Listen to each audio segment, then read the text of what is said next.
The vote took 9 seconds. Not because it was rushed, but because the outcome had been decided long before humanity entered the chamber. The galactic Concord assembly hung in space like a frozen storm, layered rings of light, gravity-controlled platforms, and hovering glyphs translating meaning into thousands of languages at once. Delegates from ancient empires floated in tailored atmospheres, their forms wrapped in ceremonial fields. Some radiated heat. Others hummed. A few did not appear to exist until directly observed. The human delegation sat on a modest platform at the outer arc, gravity locked to Earth standard. 12 chairs. Only 9 filled. 3 had been reassigned after security concerns. Commander Elias Renn stood behind them, hands clasped, expression neutral. He wore no medals. No ceremonial colors. Just a dark uniform and a rank insignia dulled by design. The High Arbiter rose. Zelveruan's presence shifted the chamber. Light bent toward the Arbiter's platform, refracting through crystalline extensions that pulsed with regulated calm. When Zelveruan spoke, the translators hesitated, not from failure, but reverence. By unanimous procedural consensus, the Arbiter announced, the Concord recognizes Sol 3 as a destabilizing nexus. Symbols ignited across the chamber. Historical projections. Risk models. Red vectors branching outward from a small yellow star. Humanity, Zelveruan continued, demonstrates exponential technological escalation, asymmetric warfare doctrines, and cultural volatility incompatible with long-term galactic equilibrium. One of the human diplomats leaned forward. With respect. The Arbiter lifted a limb. The microphone died. Silence followed. Not empty silence. Pressurized, intentional quiet. Elias Renn did not look at the diplomats. He watched the outer rings, where Concord observers pretended not to stare. He noticed the timing between symbol shifts. The synchronization of translation pulses. Surveillance, layered deep. Therefore, Zelveruan said, the Concord enacts Resolution 17 Theta. The word arrived everywhere at once. Exile. Gasps rippled through the chamber. Not from the humans. Exile was rare. Not punishment, containment. A civilization erased from shared space without bloodshed. Trade severed. Lanes closed. Borders hardened.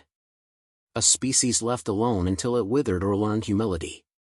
This measure, the Arbiter concluded, will be enforced over a standard decade. Humanity will be permitted controlled withdrawal from Concord space. Compliance will be monitored. The human delegation erupted. You can't. This violates. We demand. Their words vanished into muted air. Elias Renn finally stepped forward. He activated his personal channel, bypassing the delegation's deadline. It should not have worked. It did. What is the enforcement timeline? He asked calmly. The question echoed before the mute field snapped shut. Laughter followed. Not mockery, amusement. A sound like grinding stone and chiming glass. The kind shared by beings who had seen civilizations argue themselves into extinction. Zelveruan regarded Renn. 10 cycles, the Arbiter replied. Ample mercy. Renn nodded once. Then he turned away. Earth received the news 6 minutes later. Global markets collapsed in 12. By the end of the hour, every major city had protests, prayers, riots, or all three. Networks looped the word exile until it lost meaning. Commentators argued over legality, morality, precedent. The Directorate did not argue. They convened beneath the Pacific, in a chamber built before humanity knew it wasn't alone. No banners. No press. Just hardened walls and quiet screens. Renn stood at the center table. They expect negotiation, a civilian liaison said. Sanctions, maybe a reduced perimeter. They expect delay, Renn replied. A general scoffed. We can't evacuate a planet. We don't have to, Renn said. Silence settled. Project Quiet Horizon appeared on the central display. No fanfare. Just a schematic, dots, lines, movement vectors spiraling outward from Sol. We leave, Renn continued. Not Earth. Humanity. A politician slammed a hand down. That's abandonment. No, Renn said. It's decoupling. Arguments surged. Moral duty. Cultural loss. Billions unwilling to go. Billions unable. Renn waited until they burned themselves out. The Concord gave us 10 years, he said. They think that's pressure. It's cover. They won't act while we're complying. We don't protest. We don't threaten. We move. And Earth, someone asked quietly. Renn looked at the image of the planet. Blue. Fragile. Loud. Earth becomes untouchable, he said. A relic world. Empty, protected by Concord law once we're gone. A pause. You're sure? The liaison asked. Renn's jaw tightened. I'm certain. Authorization codes passed hands without ceremony. Quiet Horizon went live. The first signs were invisible. Flight plans quietly withdrawn. Cargo manifests rerouted. Mining guilds received encrypted updates labeled efficiency restructuring. Orbital habitats shifted schedules by hours, then days. No alarms. No announcements. Shipyards around Mars extended work cycles. Asteroid processors stopped exporting raw material and began fabricating hull sections instead. Research stations closed public channels and opened private ones. Families left Earth on temporary contracts. They did not return. Concord observers noted the data. Lauded it. Dismissed it as panic behavior. By the time someone noticed the pattern, Earth's traffic lanes were already thinning. Renn stood alone in the fleet coordination deck, watching humanity's shadow stretch outward. A junior officer approached. Sir. Concord monitoring pinged us. Routine inquiry. Renn didn't turn. Response? Standard compliance acknowledgement. Send it, Renn said. The officer hesitated. Sir, are we really doing this? Renn faced him then. Tired eyes. Steady voice. They voted to decide our future, he said. So we decided first. The lights dimmed as another fleet slipped beyond registered space. No banners. No speeches. Humanity was already leaving. And the galaxy had not yet realized it was too late to stop them. Silence was the first resource humanity learned to weaponize. Not the absence of sound, but the absence of signals that mattered. Ships still launched. Stations still broadcast. Commerce continued, on paper. What vanished were patterns. Timetables drifted. Traffic densities thinned without explanation. To an outside observer, it looked like inefficiency. To Elias Renn, it looked like freedom taking shape. The coordination deck no longer resembled a command center. It functioned more like a living map. Holographic nodes pulsed in controlled chaos, each representing a human presence beyond Earth, habitats, fleets, research enclaves, drifting cities stitched together from ambition and necessity. Renn studied the movement lines. They did not converge. They braided. Phase 1 is complete, reported Director Kale Sato, his voice tight with fatigue. 87% of off-world populations relocated beyond Concord registered lanes. Casualties? Renn asked. Minimal. Psychological strain higher than projected. Renn nodded. There had always been a cost that couldn't be measured. A civilian representative appeared on the deck, her face sharp with anger. You're turning evacuation into disappearance. People deserve clarity. They have it, Renn said. We're leaving. You're lying by omission. I'm protecting by discretion. She stepped closer. You're deciding who gets a future. Renn met her gaze. No. I'm ensuring we have one. She had no answer for that. The Concord noticed the anomaly in week 11. Trade algorithms flagged declining human throughput. Surveillance arrays detected missing fleet signatures where they should have been. Statistical models began to wobble. High Arbiter Zelverwin convened an interim council. "Explain," the Arbiter commanded. A data savant caste representative spoke. "Human logistics are diverging. Their colonies are not collapsing inward, nor expanding outward." "Then what are they doing?" Zelverwin asked. The savant hesitated. "They are redistributing themselves beyond mapped probability corridors." A ripple of unease passed through the chamber. "That is inefficient," Zelverwin said. "No," the savant corrected carefully. "It is unfamiliar." On Earth, the cracks widened. Religious leaders condemned the directorate. Cultural councils demanded preservation guarantees. Entire regions refused relocation, clinging to soil and skyline as proof of existence. Renn addressed them once. He did not offer inspiration. "We are not saving Earth," he said in a global address transmitted without spectacle. "We are saving ourselves. Those who stay will be protected by law older than our species. Those who leave will carry everything else." A reporter shouted, "You're erasing history." Renn answered without heat. "History survives people, not places." The transmission ended. Applications to off-world fleets tripled. The first Concord probe arrived quietly, a needle of alloy and light threading through Sol's outer markers. Its mandate was observation, nothing more. It did not return. Not destroyed. Not captured.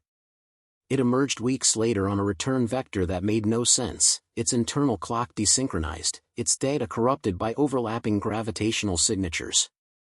The report it delivered was incoherent.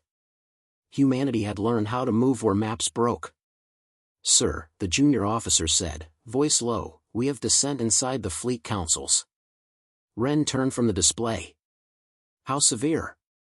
"Enough to fracture command if ignored." Renn considered the projections, then nodded. "Bring them in." The fleet council chamber filled with faces, engineers, captains, civilian delegates. Fear mixed with resolve. "You're building nomad cities," one captain said. "Not colonies. No ground. No anchor." "Anchors get targeted," Renn replied. "This isn't living," another argued. "It's drifting." Renn folded his hands. "It's surviving until we choose otherwise." A murmur spread. "You're afraid of becoming what they fear," a civilian said. Renn's eyes hardened. "No. I'm afraid of becoming what they control."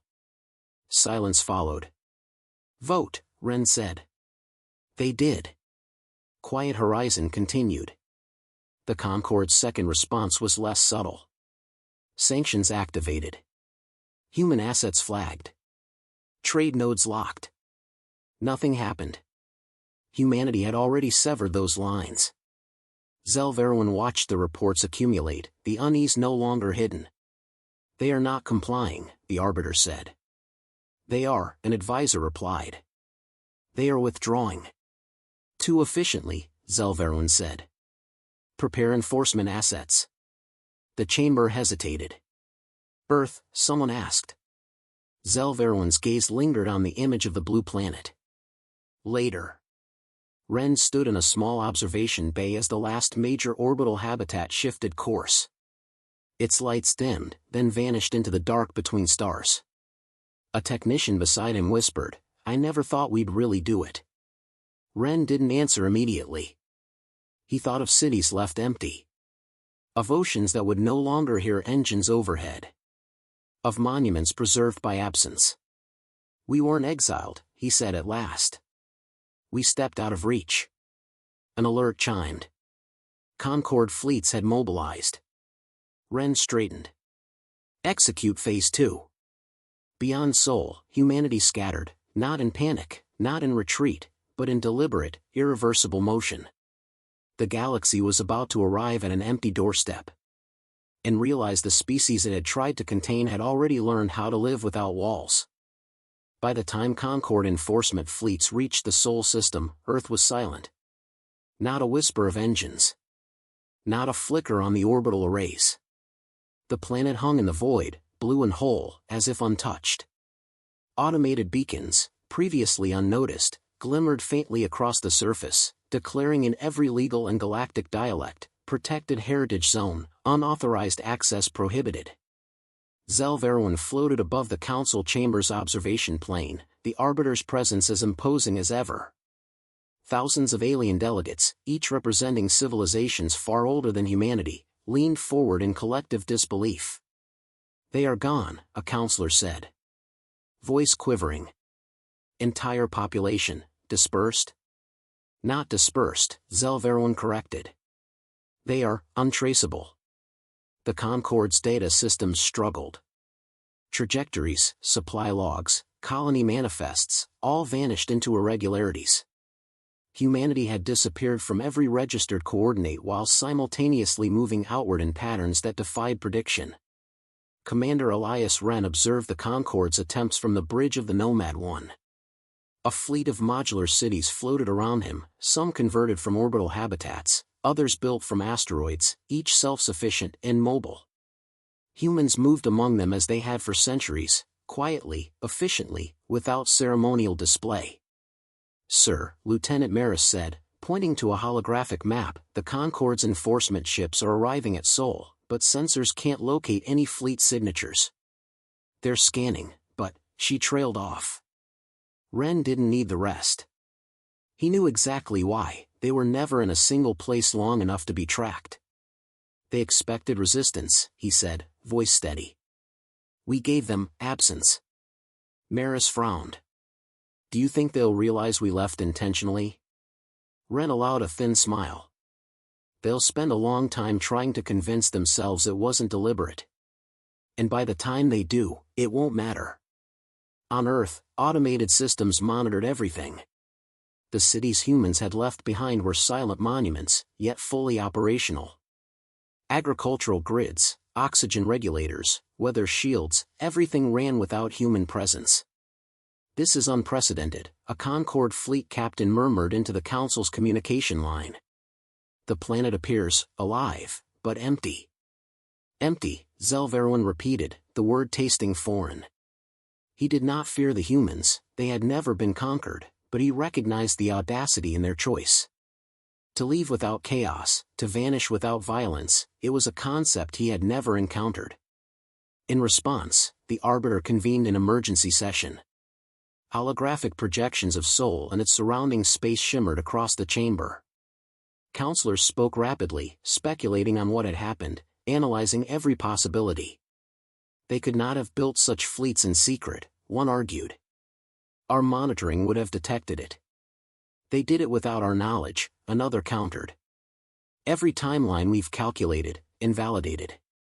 Zelveruin remained silent. Watching. Waiting.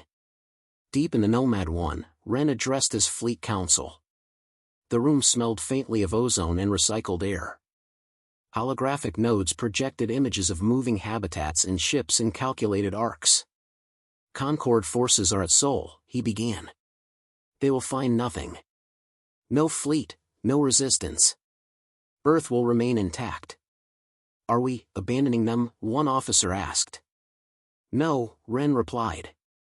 "We're leaving them safe. Protected. Sacred. Earth survives because we are gone." A pause followed. "Sir," a junior officer said finally, "do you think they'll ever forgive us?" Renn met the young officer's eyes. "Forgiveness is irrelevant. They feared control, not harm. We didn't harm them. We freed ourselves." The officer nodded, though comprehension lagged behind action. Humanity had learned to act first, explain later.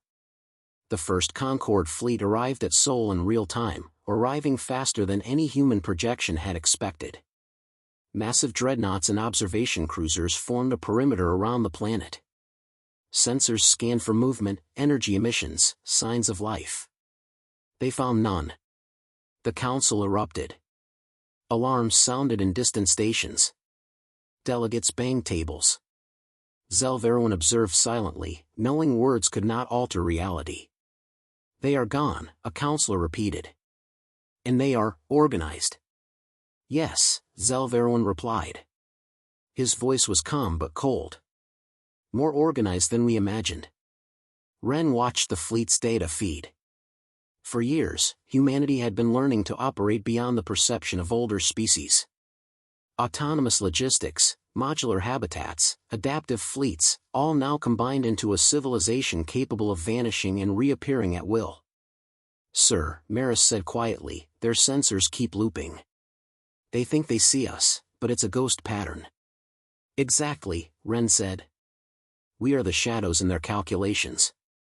The spaces between the dots. They'll never understand until it's too late. A small alarm chimed. Renn tapped the console. A Concord distress signal had begun pinging from a probe near the asteroid belt. It contained incomplete data, scrambled and inconsistent. They tried to follow, he said. And failed. The final transmission to the Concord was brief. A single line of code, unadorned and clear, sent across the deepest secure channels. You did not exile us. You free us from asking permission. It arrived in every language at once. Counselors stared at the message. Zelveruin read it twice. Silence fell. Some delegates whispered of myths, others of anomalies. The consensus was unanimous, humanity was no longer a civilization to manage, it was a force of nature. Renn walked along the observation deck, the stars stretching into black infinity. Ships drifted around him, engines silent, life inside quiet but persistent. Humans moved among them, performing routine tasks, children learning to navigate corridors, engineers testing systems, diplomats running simulations. Life continued without fanfare. Maris joined him. Sir, we actually did it. Yes, Renn said. His eyes lingered on the distant blue dot. And Earth will never ask for permission again. Neither will we. The galaxy, for all its power and history, had reached a single undeniable truth: humans did not wait to be told twice. They had refused the box. They had rewritten the rules without violence, without rebellion, without ceremony. Only action. Only survival. Only ingenuity. And now, humanity was free. The stars ahead were empty, silent, and waiting. Renn smiled faintly. Let's see what we make of them. Humanity had left its cradle. The galaxy could watch, but it could no longer stop them. The stars were empty. Not the void between planets, not the black of night, but truly empty. Humanity had left known space behind, carrying cities, people, and the sum of their knowledge into the uncharted dark. Commander Elias Renn stood on the bridge of the Nomad 1, gazing at the projection of their trajectory.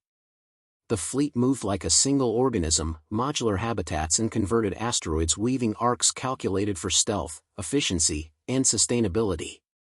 Each vessel was autonomous, but linked by shared protocols and a singular purpose: survival beyond enforcement, beyond observation, beyond control.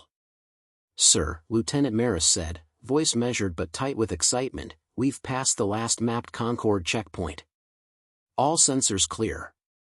No traffic, no surveillance. Renn nodded. He didn't allow relief to show, only noting the milestone. Good. Keep protocols active. Do not assume safety is permanent. The galaxy adapts, so must we. A pause filled the deck. The silence of space had a weight humans were learning to respect.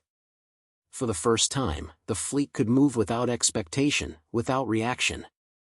They were explorers in the truest sense, but not for curiosity, they were explorers of autonomy. Below deck, civilian quarters hummed quietly.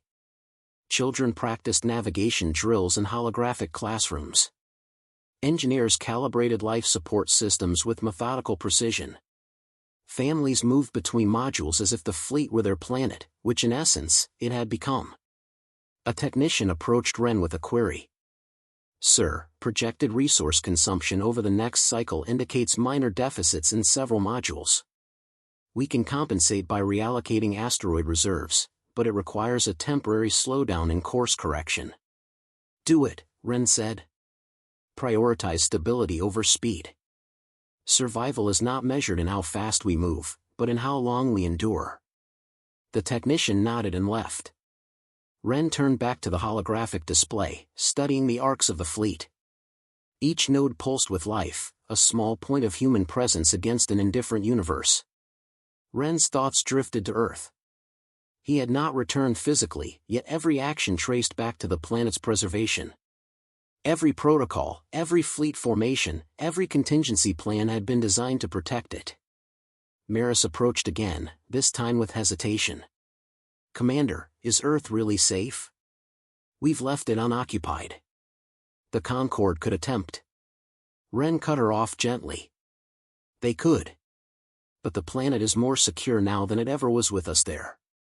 Automated grids, legal protections, heritage protocols, it is untouchable. Even the Concord cannot violate that. And if anyone else comes, they will find only ghosts. Maris studied him. Ghosts? They will find absence where they expect presence, Renn said, his tone softening.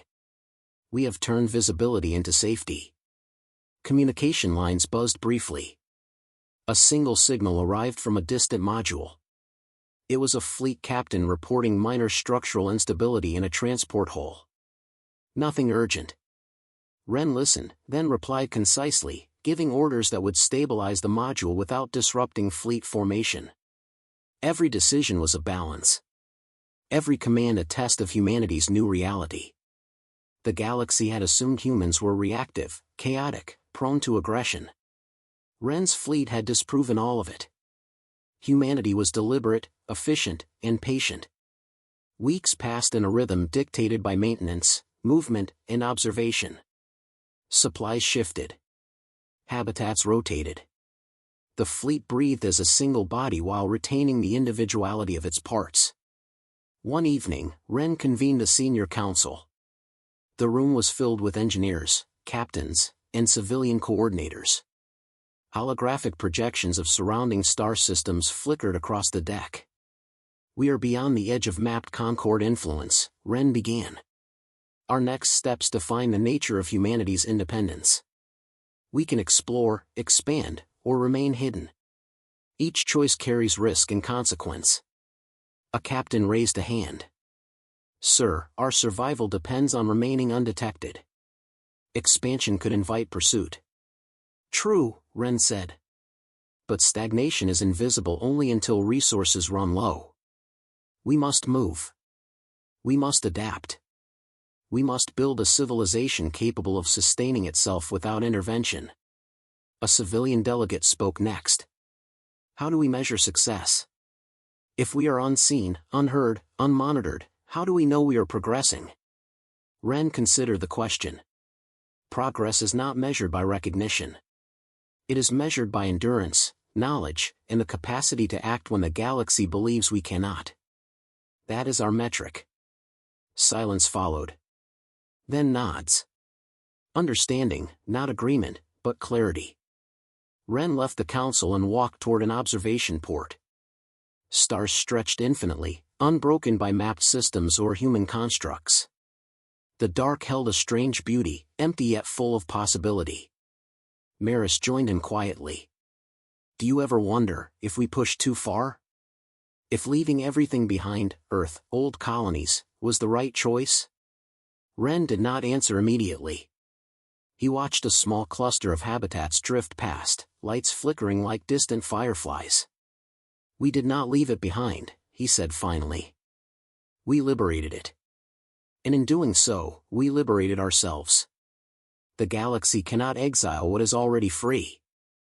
Maris stared at him, absorbing the weight of that statement. Free, but alone? Alone is a matter of perspective, Renn said. We are not isolated. We are connected. To each other, to our decisions, to the planet we protect from afar. We define our own connections now, not the Concord. As the fleet moved further into uncharted space, anomalies began to appear. Small, subtle distortions in space-time, previously undetectable from within Concord territories. Renn analyzed them with his science officers. They are navigational aids, one officer said, pointing to the projections. Natural currents, gravitational slingshots. We can use them to increase efficiency, avoid detection and reduce resource expenditure. Renn smiled faintly. We adapt. Always. That is what makes us human. Maris looked at the display, a flicker of awe in her expression. It feels like we're rewriting the rules of movement itself. Renn placed a hand on her shoulder. In a sense, we are. We've rewritten not just movement, but civilization. The galaxy thought it could constrain us. It cannot. We create the rules now. Night cycles passed aboard the fleet without Earth's orbit to define them. Humans maintained their routines, adapted to new schedules, and discovered a rhythm that belonged to space itself. Then, a message arrived, not from the Concord, not from old allies, but from a distant module. Coordinates secured. Resource nodes stable. Autonomy confirmed. Humanity continues. Renn read the message aloud, then looked at Maris. That is all we need to know for now. Our civilization endures. Our freedom is absolute. In the galaxy, we'll learn that absence can be as powerful as presence. Maris nodded. So, what now? Renn turned back to the stars. The dark expanse stretched endlessly, and in it, possibility shimmered faintly. Now, he said, we see what we can become. And humanity, unbound by expectation, ungoverned by fear, moved forward, into the infinite unknown. The fleet glimmered like a constellation of living cities. The galaxy had labeled them as outlaws, fugitives, and exiles. Yet, in truth, humanity had transcended the labels. No borders. No masters. No limits. Just stars, motion, and the species that refused the box.